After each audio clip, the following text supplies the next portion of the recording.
আজ আমার স্বামী প্রমোশন পাওয়ার জন্য আমাকে বিক্রি করে দিল তার বসের কাছে। আর তার বস হচ্ছে আর কেউ না, আমার প্রাক্তন। আজ দুপুরে কাজ করতেছিলাম। আমার হাজবেন্ড পেছন থেকে জড়িয়ে ধরে কানের কাছে বলল, আজ বাইরে ঘুরতে যাব, সারা বিকেল ঘুরে বাইরে হোটেলে রুম নিয়ে থাকবো, রেডি থেকো পাগলি। এই বলে চলে গেল।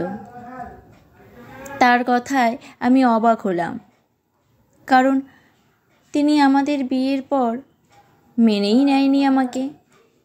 খুব খুশি লাগছে, তাই তাড়াতাড়ি কাজগুলো করে ফেললাম। কাজ শেষ করে আয়নার সামনে গিয়ে নিজের সাথে নিজেই কথা বলতে লাগলাম। হঠাৎ একটা মেসেজ এলো, তিনি দিয়েছেন। মেসেজে, একটু সুন্দর করে সাজবে, আর বেডের কোণায় একটা ব্যাগ রাখছি, তার মধ্যে শাড়ি রেখেছি, পরে নিও। আমি তাড়াতাড়ি ব্যাগটা নিলাম। ব্যাগ খুলে দেখি নীল শাড়ির ওপর গোল্ডেন কালারের কাজ করা। শাড়িটা এত ভালো লাগলো যা বোঝাতে পারবো না। তার প্রথম গিফট এটা। খুব যত্ন করে শাড়ি পরলাম। ম্যাচিং কানের দুল, চুড়ি, নেকলেস আর চোখে কাজল। চুল ফুলিয়ে বাঁধলাম। আমি রেডি হয়ে আয়নার দিকে তাকিয়ে আছি। কোনো কিছুর কমতি আছে কি না দেখছি। তিনি পেছনে এসে দাঁড়ালেন। আয়শা, তোমাকে তো অত্যন্ত সুন্দর লাগছে। এইবার চলো, বেরোতে হবে, নয়তো লেট হয়ে যাবে। আমিও বেরিয়ে পড়লাম। অনেক জায়গায় ঘুরলাম আজ। বিকেল গড়িয়ে রাত হতে আসলো। একটা হোটেলে নিয়ে গেল আমাকে। অনেক সুন্দর পরিবেশ। 102 নম্বর রুম ছিল আমাদের দুজনের জন্য। গিয়ে আমি শকড, কারণ বেডে হৃদয় বসে আছে, মানে আমার প্রাক্তন। আরিয়ান বলে উঠল, স্যার, দিয়ে গেলাম, আমার দিকটা একটু ভাববেন, ওই প্রমোশন নিয়ে। আয়েশা ভাবল, আপনি কোথায় যাচ্ছেন, আর এখানে উনি কেন? স্যারের কাছেই জিজ্ঞাসা করে নিও। চলে গেল গেট আটকে। আমিও গেট ধাক্কা দিতে থাকলাম। আর এক অজানা ভয়ে বুক কেঁপে উঠল আমার। হৃদয় বলে উঠল, দরজা বাড়িয়ে লাভ নেই। 3 কোটি টাকার বিনিময়ে তোমাকে আমার কাছে বিক্রি করে গেছে তোমার হাজব্যান্ড। কথাটা যেন বুকে এসে লাগলো। কি বলছেন আপনি? ঠিকই বলছি।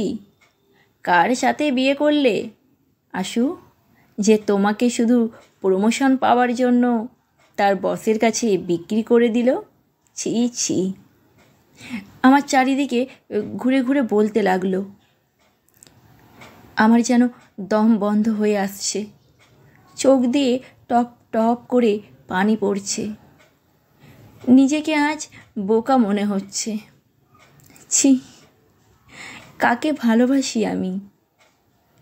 না, প্রথম ভালোবাসা ঠিক ছিল না, প্রথম বিয়ে। সেদিন যদি আমাদের বন্ধুদের খুশি করতে, তাহলে কিছুই হতো না।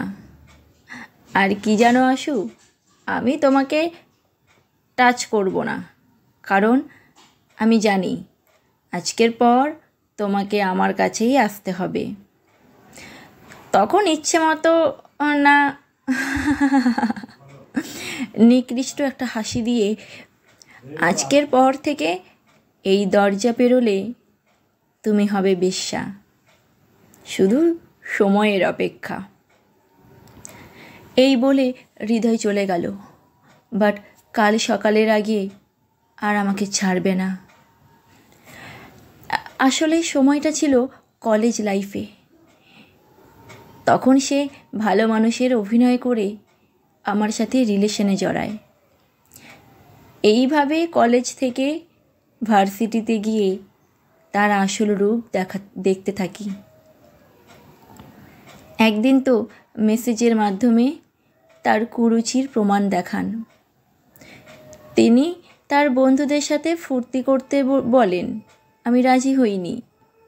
সেই জন্য আমাকে যেখানেই পাবে মেরে দেবে।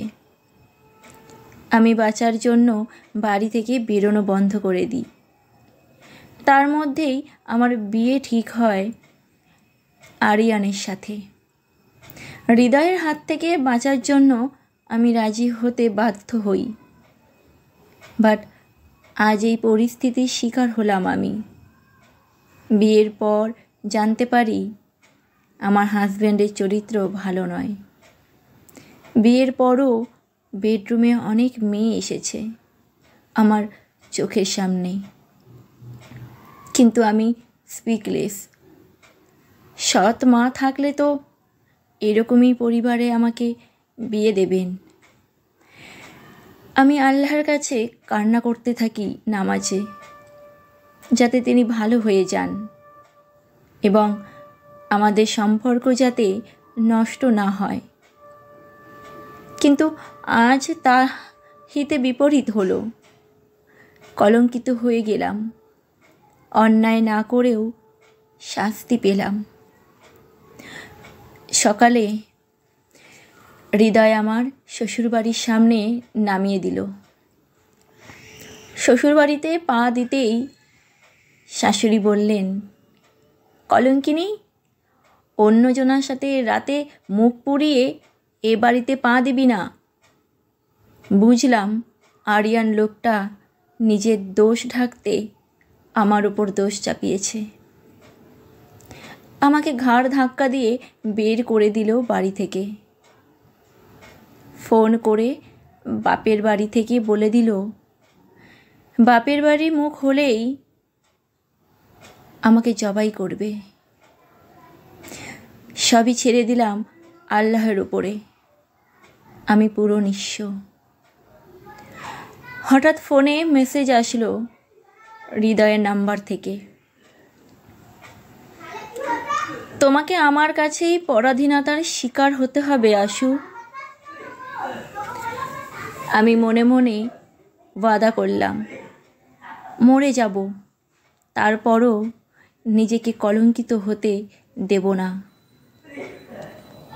হঠাৎ একটা ছেলে এসে বলল, গাড়িতে ওঠেন। আমি বেশ অবাক হয়ে গেলাম। চিনিও না সে কে। না, আর কারোর ওপর বিশ্বাস করব না, কিছুতেই না, এই বলে হাঁটতে লাগলাম। তিনি আবার বলল, না হলে আমার নাকি বিপদ হবে। কিসের আর বিপদের ভয়? যা বিপদ তা তো হয়েই গেছে। আর পেছনে তাকালাম না। তিনি পেছন থেকে এসে ঘাড়ে কি যেন ফুটিয়ে দিল। আমি সাথে সাথে অজ্ঞান হয়ে গেলাম।